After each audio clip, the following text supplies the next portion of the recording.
দুর্নীতি আমাদের সমাজকে আগাগোড়া একবারে ছেয়ে ফেলেছে। এই বাংলাদেশ সবাইকে চেয়েছে। আমি বিশ্বাস করি এখানে রণাঙ্গনের মুক্তিযোদ্ধাও আছেন, অথবা তাদের সন্তানেরা আছেন। আমিও এক শহীদ মুক্তিযোদ্ধা পরিবারের সদস্য। আমার যে ভাই জীবন দিয়েছেন, আমি বিশ্বাস করি এমন বাংলাদেশের চিত্র দেখলে তিনি হয়তো সেদিন মুক্তিযুদ্ধে অংশগ্রহণ করতেন না। জীবন দিয়ে যারা আমাদেরকে ঋণী করে গেলেন, তাদের প্রতি এই দেশ, এই জাতি, রাজনৈতিক দল আর নেতৃবৃন্দ কি সম্মান দেখালো। তাদের তো স্বপ্ন ছিল একটি ন্যায় সাম্যের বাংলাদেশ তারা কায়েম করবে। মানুষের জীবনে অর্থনৈতিক মুক্তি আসবে, সন্তানরা সুশিক্ষা পাবে, আবাল বৃদ্ধ বনিতা তারা তাদের স্বাস্থ্য পরিচর্যার সমস্ত অধিকার ভোগ করবে, সমাজে নিরাপত্তা থাকবে এবং ন্যায় বিচার নিশ্চিত হবে। আসলে কিছুই হলো না। কার কারণে হলো না? এর জন্য কি সাধারণ জনগণ দায়ী? অবশ্যই না। দফায় দফায় যারা দেশ পরিচালনার সুযোগ পেয়েছিলেন, ভালো যদি কিছু করে থাকেন এইটাও তাদের কৃতিত্ব, অপকর্ম যদি কিছু থাকেন তারও দায় তাদের। কেউ কোনো কিছু ভালো করে নাই একথা আমি বলবো না, কিন্তু যে দেশটি আল্লাহ তাআলা সবুজে ঢেকে দিয়েছেন, মাটির নিচে সম্পদ আছে, মাটির উপরে সম্পদ আছে, পানিতে সম্পদ আছে, পানির নিচে সম্পদ আছে। যেই দেশে হাওড় বাওড় বনজ কৃষিজ সম্পদ আছে, যে দেশের মানুষ পরিশ্রম, যেই দেশের মানুষের হাতের ছোঁয়ায় দুনিয়ার বিভিন্ন দেশের কপাল কিসমত বদলে যায়, এই দেশের মানুষের কপাল বদলায় না কেন?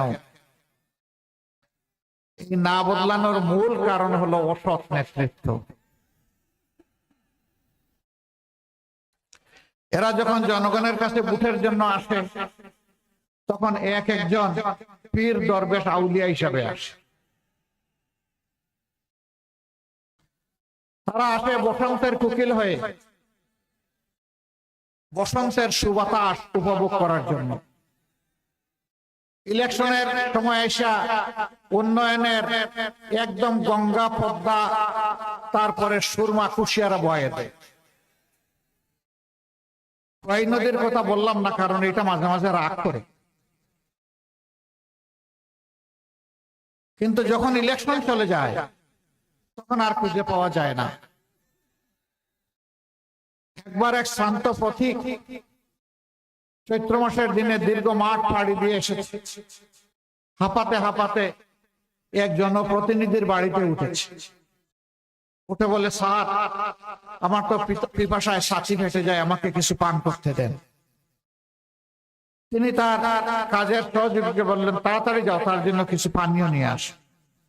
ওই বেচারা এক জগ ভর্তি পানি আর একটা গ্লাস এনে সামনে দিয়ে বলে যে আপনি পান করেন।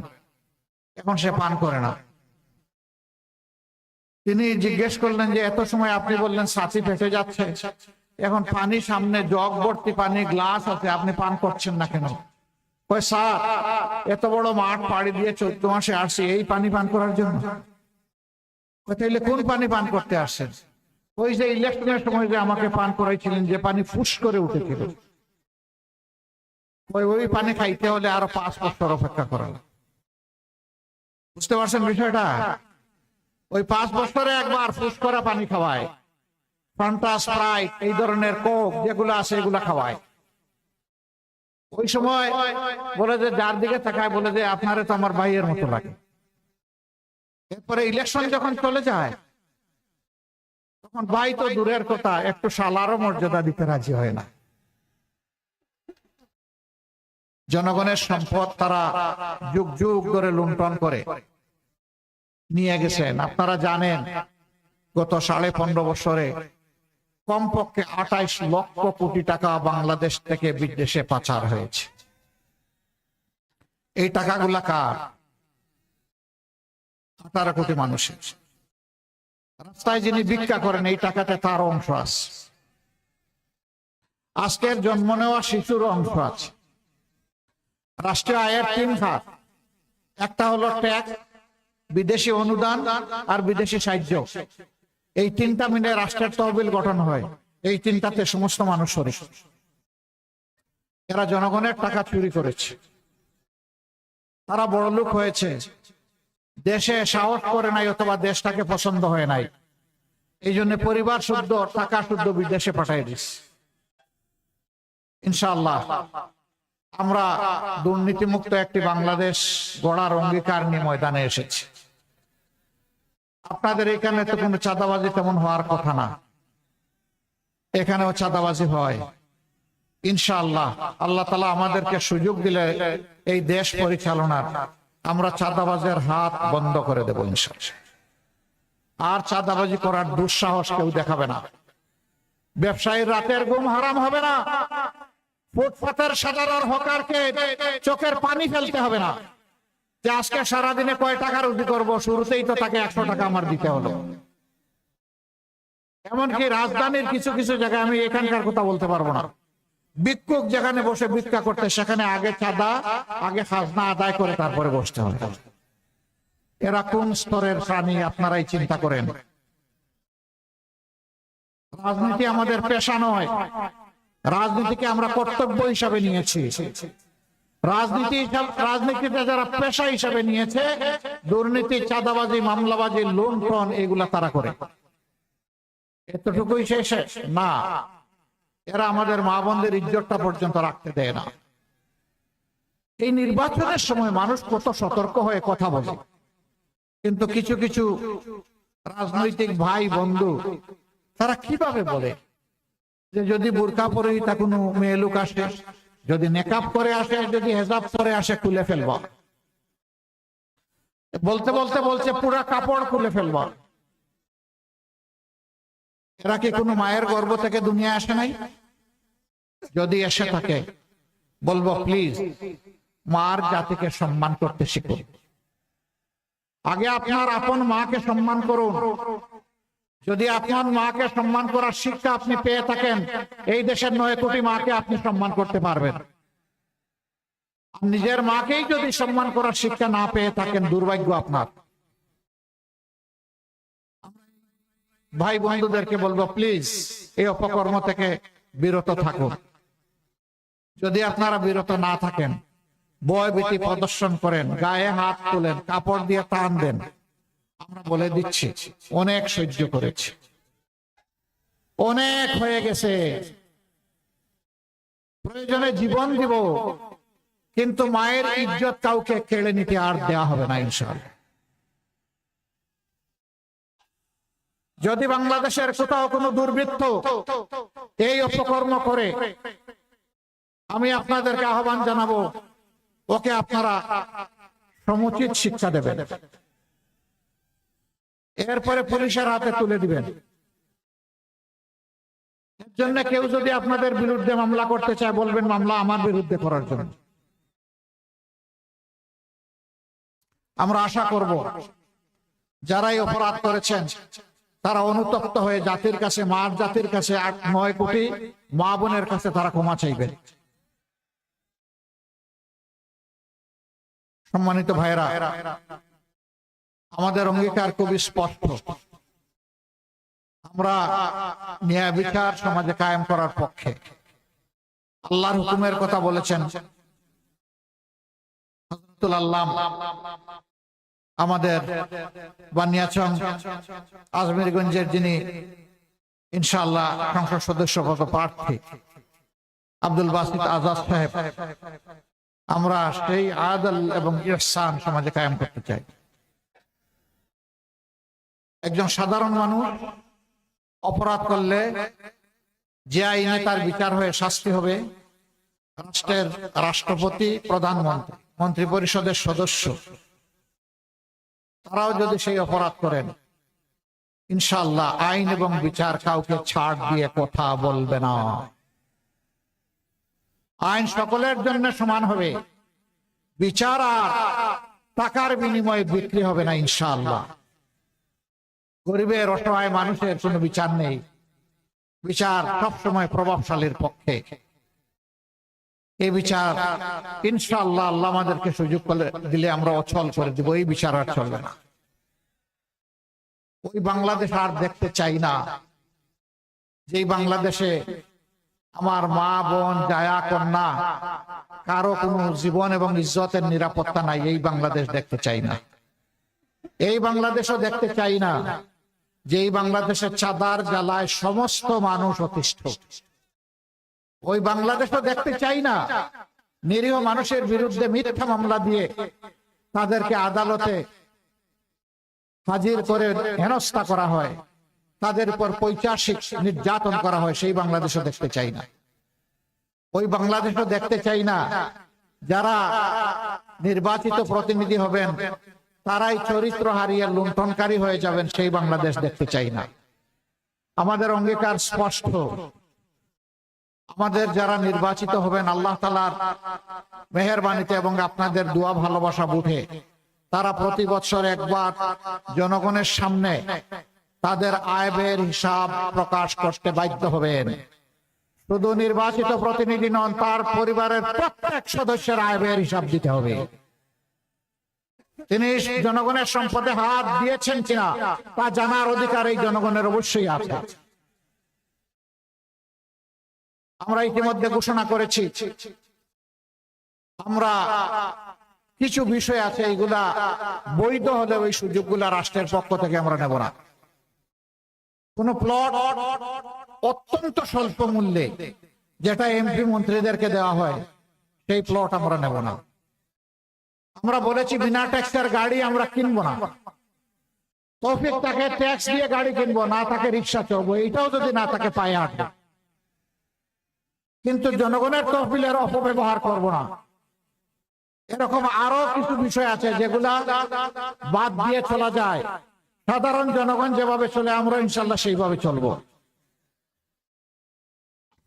সম্মানিত ভাইরা, এই হবিগঞ্জ আমি শুনেছি এইটাও সন্ত্রাস কবলিত। আপনারা কি চান এই হবিগঞ্জ আর সন্ত্রাস কবলিত থাকো?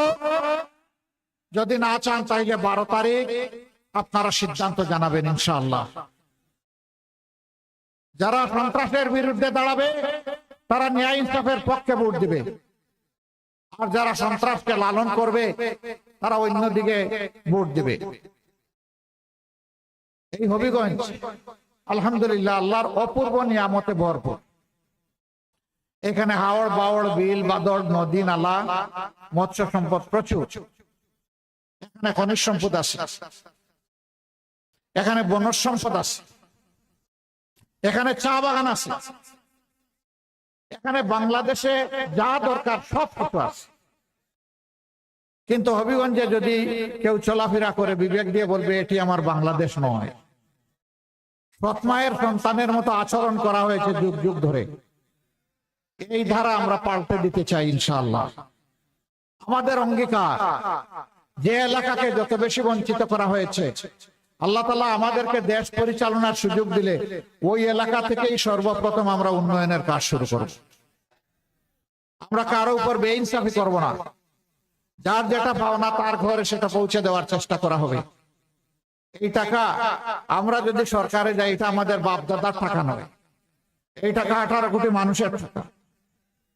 18 কোটি মানুষের টাকা 18 কোটি মানুষের জন্যই ব্যয় করা হবে ইনশাআল্লাহ। এখানে মেডিকেল কলেজ হয়েছে,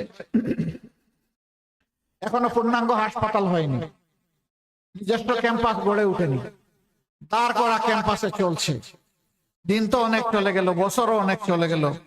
আমরা নাকি সিঙ্গাপুর হয়ে গেলাম, তারপরে আমাদের হাসপাতালটা এমন থেকে গেল কেন? ইনশাআল্লাহ আল্লাহ আমাদেরকে সুযোগ দিলে পূর্ণাঙ্গ মেডিকেল কলেজ হবে এবং মানসম্মত নিজস্ব ক্যাম্পাসের হাসপাতালে গড়ে তোলা হবে। এখানে বিশ্ববিদ্যালয় হয়েছে, সেই বিশ্ববিদ্যালয়ের একই হালত, এতিম অবস্থা। আমরা সেই এতিম অবস্থার অবসান ঘটাবো ইনশাআল্লাহ। এবং বিশ্ববিদ্যালয়গুলো শুধু কাগজের সার্টিফিকেট তৈরির কারখানা হবে না, দক্ষ জনবল তৈরির কারখানা হবে, যারা দেশ গড়ার কারিগর হবে ইনশাআল্লাহ। সেই শিক্ষা আমরা হাতে দেব। আমরা যুবকদের হাতে বেকার ভাতা তুলে দিতে পারবো না, বেকার ভাতা তুলে দেব না। আমাদের যুবকেরা কারো কাছে বেকার ভাতা চায় না। তারা চায় তাদের হাতে মর্যাদা দেওয়া হোক, তাদের হাতে মর্যাদার কাজ তুলে দেওয়া হোক।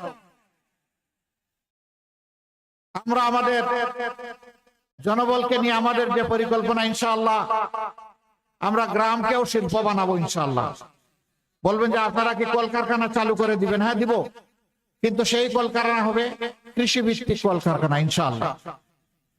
সেখানে শিক্ষিত যুবকেরা মেধা যোগ্যতা দিয়ে গ্রামের চেহারা পাল্টে দিবে, আনন্দের সাথে মা বাপকে নিয়ে বসবাস করবে, গর্বিত হয়ে বলবে আমিই বাংলাদেশ এবং এটা আমার বাংলাদেশ। যুবকরা তৈরি হয়ে যাও, আমরা তো বয়সের একটা প্রান্তে এসে গেছি। আমরা এই বাংলাদেশটা এখন তোমাদের হাতে সমঝাতে চাই। যুবকরা রেডি? দেখি কারা রেডি, হাত তুলেন। ও মা, সবাই দেখি যুবক। তাইলে ইনশাআল্লাহ আমরাও সবাই যুবক। ইনশাআল্লাহ আমরা সবাই মিলেমিশে কাঁধে কাঁধ মিলিয়ে হাতে হাত মিলিয়ে এই বাংলাদেশকে গড়বো ইনশাআল্লাহ। সম্মানিত ভাইয়েরা এবং আমার মা বোনেরা, আমরা সেই বাংলাদেশটাই চাই যেই বাংলাদেশের শিশুও বলবে এটা আমার বাংলাদেশ, আবার বৃদ্ধ বনিতা বলবে এটা আমার বাংলাদেশ।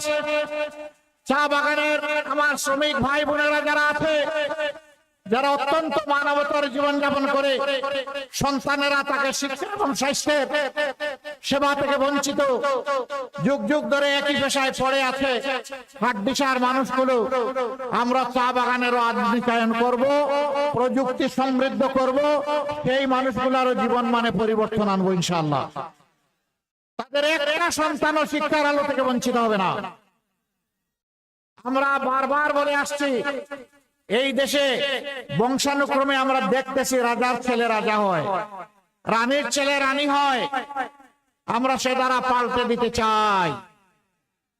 একজন সাধারণ শ্রমিকের সন্তান সে যদি মেধাবী হয় তাহলে তার মেধার বিকাশ ঘটিয়ে আমরা চাই সেও হবে আগামী দিনের বাংলাদেশের প্রধানমন্ত্রী ইনশাআল্লাহ। সেই রাজনীতিটাই আমরা চালু করতে চাই। এই রাজনীতির পক্ষে আপনারা আছেন? আলহামদুলিল্লাহ, মোবারক আপনাদেরকে। সম্মানিত ভাইরা, দুইটা ভোট। কয়টা ভোট? প্রথমে গণভোট। কি বলবেন? কি বলবেন? হ্যাঁ মানে আজাদি, না মানে গুলামি। আজাদি না গুলামি? আজাদি না গুলামি? 12 তারিখ প্রথম ভোট ইনশাআল্লাহ। মহান আল্লাহ যেন হাকে অত্যন্ত সম্মানের সাথে বিজয়ী করেন। বিজয়ী হবে ইনশাআল্লাহ। হ্যাঁ ভোট বিজয়ী হলে পুরানা পচা রাজনীতির চরিত্র এবং চিত্র পাল্টে যাবে ইনশাআল্লাহ। হ্যাঁ ভোট বিজয়ী হলে বাংলাদেশ বিজয়ী হবে, জিতে যাবে। হ্যাঁ ভোট পরাজিত হলে বাংলাদেশ পরাজিত হয়ে যাবে। আল্লাহ তাআলা বাংলাদেশকেই যেন বিজয়ী করেন। এরপরে বাংলাদেশ বিজয়ী হলে বাংলাদেশ চালাবে কে? যাদের সৎ চরিত্র আছে, দেশের প্রতি দায়বোধ আছে, দেশের প্রতি অঙ্গীকার আছে, দেশ প্রেম আছে, যারা সামান্য বাতাসে দেশ ছেড়ে ফেলায় না, এই দেশটা কারা চালাবে ইনশাআল্লাহ। সম্মানিত ভাইরা, আমরা আপনাদেরকে কথা দিচ্ছি, আমরা সব ধরনের বিভক্তিকে ঘৃণা করি আর বাংলাদেশকে আর বিভক্ত করতে দেব না। 4টা ধর্মের মানুষ এখানে যুগ যুগ ধরে আমরা বসবাস করে আসছি, মুসলমান, হিন্দু, বৌদ্ধ, খ্রিস্টান। এটি একটি ফুলের বাগানের মতো, বিভিন্ন জাতের গাছ দিয়ে এই বাগানকে আল্লাহ তাআলা সাজিয়ে দিয়েছে। ধর্মের ভিত্তিতে কারো উপর বাড়াবাড়ি ইসলাম পছন্দ করে না, এটা হারাম। কোনো বাড়াবাড়ি করার সুযোগ নেই। ধার্মিক মানুষ কোনোদিন অপর ধর্মের মানুষের কোনো ক্ষতি করতে পারে না। তার সাক্ষী বাংলাদেশের জনগণ। আমাদের বিরুদ্ধে, আলিম উলামার বিরুদ্ধে অনেক অভিযোগ আনা হয়েছে, কিন্তু একটি অভিযোগ কেউ প্রমাণ করার সাহস দেখাতে পারেনি। বরঞ্চ যারা অভিযোগ এনেছে তারাই ছিল লুটেরা, তারাই ওদের প্রতিসাধন করেছে। আমরা এই ধারা বন্ধ করে দেবো ইনশাআল্লাহ। 5 তারিখের পরে জাতি সেই ধারাটাই দেখেছে। আমরা মিলেমিশে পরস্পরকে আমরা সহযোগিতা করেছি সামাজিক নিরাপত্তা নিশ্চিত করার জন্য। ইনশাআল্লাহ আগামীতে সেই সুযোগ পেলে আমরা সারা দেশে সেই নিরাপত্তা নিশ্চিত করব। মেধার ভিত্তিতে যে কোনো ধর্মের মানুষ তার মেধা এবং যোগ্যতার ভিত্তিতে সে তার উপযুক্ত কাজ পাবে। ধর্মীয় পরিচয়ে কাউকে আর বঞ্চিত করার কোন সুযোগ থাকবে না। আমরা এই কাজ করব না। বিভিন্ন ধর্মের মানুষ আছে, তাদের ধর্মীয় আচার অনুষ্ঠান যেটা আছে তাদের মতো করে মন ভরে করবে। এখানে কেউ বাধা দেওয়ার সাহস দেখাতে পারবে না। তারা নিরাপত্তা এবং সম্মানের সাথে তাদের আচার অনুষ্ঠান করবে, তা অবশ্যই আমরা নিশ্চিত করব। যা গত 17 মাসে আমরা চেষ্টা করেছি, আমাদের কোনো সরকারি দায়িত্ব ছিল না, কিন্তু আমাদের নৈতিক দায়িত্বের জায়গা থেকে এই দায়িত্ব আমরা পালন করেছি। ভবিষ্যতের বাংলাদেশে এমন হবে ইনশাআল্লাহ। ভোটের পরে দেশ পরিচালনার জন্য আমরা ইনসাফের পক্ষে সবাই ঐক্যবদ্ধ হয়েছি। ন্যায় বিচার সমাজে কায়েম হলে দুর্নীতি, চাঁদাবাজি, লুণ্ঠন, ধর্ষণ, খুন এই সব বন্ধ হবে ইনশাআল্লাহ।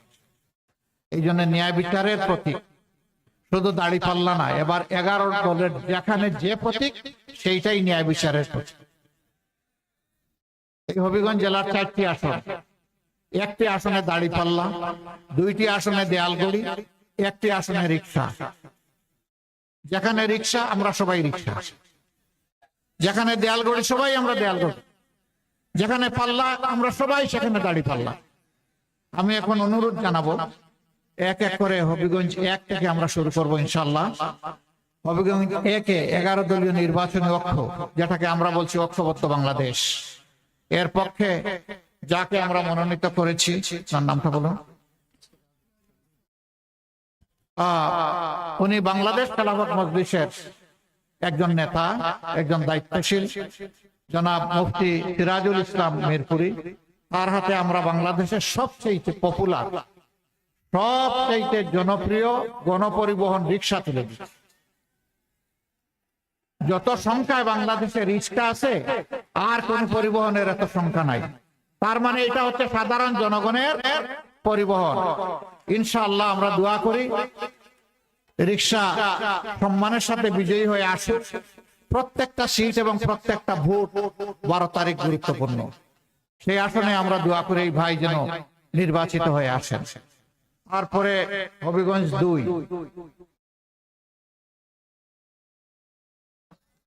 ওয়ালাইকুম আসসালাম ওয়া রাহমাতুল্লাহ। হযরতুল আল্লাম আব্দুল বাসিত আজাদ, তাকে আপনারা সবাই চিনেন আলহামদুলিল্লাহ। ইনশাআল্লাহ গড়ির কাটা 12 তারিখ ঠিক মতো ঘুরবে ইনশাআল্লাহ। সকাল সন্ধ্যা গড়ির পক্ষে জোয়ার তৈরি হবে ইনশাআল্লাহ, এবং জোয়ার ইতিমধ্যে তৈরি হয়ে গেছে। এই জোয়ারকে বিজয়ের দ্বার প্রান্তে আল্লাহ যেন পৌঁছে দেন। এবার হবিগঞ্জ 3,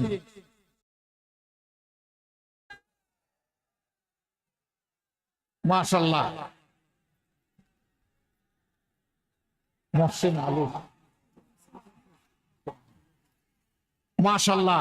ধরো, শক্ত করে ধরো, এইভাবে শক্ত হয় না, পুরা হাত দিয়ে এরকম ধরতে ভাই। ঠিক আছে, আলহামদুলিল্লাহ। ইনসাফের প্রতীক দাঁড়িপাল্লা আমরা তার হাতে তুলে দিলাম। প্রতীকের স্লোগানটা একটু পরে দিচ্ছি ইনশাআল্লাহ। আমরা দোয়া করি এই আসনে যদি দাঁড়িপাল্লা বিজয়ী হয়, সন্ত্রাস দূর হবে ইনশাআল্লাহ, চাঁদাবাজি দূর হবে ইনশাআল্লাহ, মায়ের ইজ্জত সংরক্ষণ হবে ইনশাআল্লাহ, সকল ধর্ম দল মতের মানুষ নিরাপত্তা পাবে ইনশাআল্লাহ, যুবকরা হাতে হাতে কাজ পাবে। আমরা বেকার বানানোর আর কোনো উদ্যোগ গ্রহণ করব না। আমরা এখন সবাইকে সরকার বানাইতে চাই ইনশাআল্লাহ। আপনারা রাজি আছেন? আলহামদুলিল্লাহ। এরপরে হবিগঞ্জ 4, মাশাআল্লাহ, আমাদের জাতীয় নেতা জনাব অধ্যাপক ডক্টর আহমদ আব্দুল কাদের, শক্ত করে ধরেন। দেখেন তো গড়ির কাটা ঠিক আছে কিনা, মার্কা আছে? কোন সে মার্কা? কোন সে মার্কা? দেয়ালগড়ি। ইনশাআল্লাহ 12 তারিখ জিতে যাবে মাশাআল্লাহ। ভাই বোনেরা দলে দলে ভোট দিবে, ইনশাআল্লাহ বিজয় হবে, বিজয়মালা ইনশাআল্লাহ, মাশাআল্লাহ। এবার আমরা পাল্লার পক্ষে স্লোগান দিব ইনশাআল্লাহ। প্রতীক আছে? আছে?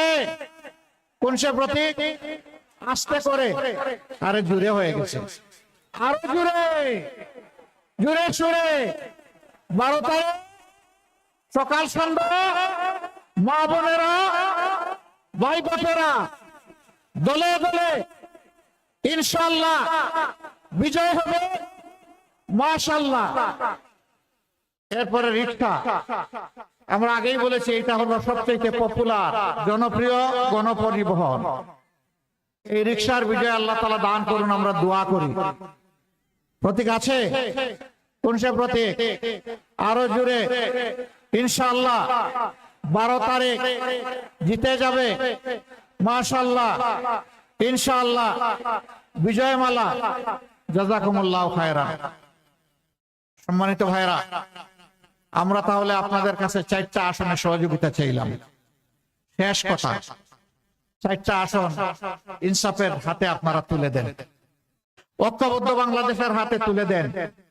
সবাইকে বহু সুযোগ দিয়েছেন, দফায় দফায় আপনারা জানার, পরীক্ষা নেওয়ার সুযোগ পেয়েছেন। একবার আমাদেরকে পরীক্ষা করুন, আমরা আপনাদের আমানতের পাহারাদার হব, চৌকিদার হব, সম্পদ ইজ্জত জীবনের পাহারাদার হব, এ দেশের মালিক হব না, ইনশাআল্লাহ আমরা সেবক হব। আপনারা যদি এই আমানত আমাদেরকে দিয়ে, উপহার দিয়ে সাহায্য করেন, আমরা ইনশাআল্লাহ আপনাদের আস্থার প্রতিদান দেওয়ার জন্য আমরা অঙ্গীকারবদ্ধ। আল্লাহ যেন সেই অঙ্গীকার পালন করার তৌফিক দান করেন। লিল্লাহি তাকবীর, লিল্লাহি তাকবীর। ইনকিলাব, ইনকিলাব, ইনকিলাব মঞ্চের এই দেখেন হাদির একটা ছবি এখানে আছে। এখানে একটা ব্যানারে লেখা আছে, আমি হাদি হত্যার বিচার চাওয়ার জন্য এখানে এসেছি। আমি কথা দিচ্ছি, শুধু হাদি নয়, আবরার ফাহাদ, আবু সাইদ, হাদি সহ তাদের যত সহযোদ্ধা আমাদেরকে জীবন দিয়ে তাদের জীবন জাতির জন্য উপহার দিয়েছে, আমরা তাদের বিচার করব ইনশাআল্লাহ। তাদের হত্যাকারীদের বিচারেই বাংলার মাটিতে হবে ইনশাআল্লাহ। এই দাবি পূরণ হবে, তবে হ্যাঁ, ন্যায় বিচার হবে, জেনে তেনে বিচার হবে না, বিচারের নামে কারো উপর অবিচার করা হবে না। ন্যায় বিচার আমরা নিশ্চিত করব, তাতে কেউ মুক্তি পায় মুক্তি পাক, শাস্তি পায় শাস্তি পাবে। রাষ্ট্রের বাহিনী যারা আছেন তাদের প্রতি আমার অনুরোধ, রাষ্ট্রের কর্মকর্তা কর্মচারী যারা আছেন তাদের প্রতি আমার অনুরোধ, সবাই মিলেই তো আমরা বাংলাদেশ, এটি তো আমাদের সকলের বাংলাদেশ। বাংলাদেশটা ভালো হলে আমরা সবাই ভালো থাকতে পারবো। একটা সুষ্ঠু নিরপেক্ষ অবাধ নির্বাচনের জন্য জনগণের যেমন দায়িত্ব আছে, রাষ্ট্রীয় কর্মকর্তা কর্মচারীদেরও সেই দায়িত্ব আছে। আমরা দোয়া করি তারা কোনো দলের নয়, ব্যক্তির নয়, তারা সেদিন হবেন 18 কোটি মানুষের। তারা সেদিন হবে কার? 18 কোটি মানুষের। আর আমি ঘোষণা দিচ্ছি, আমি জামাতে ইসলামের বিজয় চাই না, আমি চাই বাংলাদেশের 18 কোটি মানুষের বিজয়। সেই বিজয়ের অপেক্ষায় থাকলাম, আল্লাহ তাআলা কবুল করুন। 13 তারিখে সূর্য যেন নতুন বাংলাদেশকে পিঠে নিয়ে উদিত হয়, আল্লাহ তাআলা যেন এই জাতির প্রতি সেই রহমটুকু করেন। আপনাদের সকলকে ধন্যবাদ এবং কৃতজ্ঞতা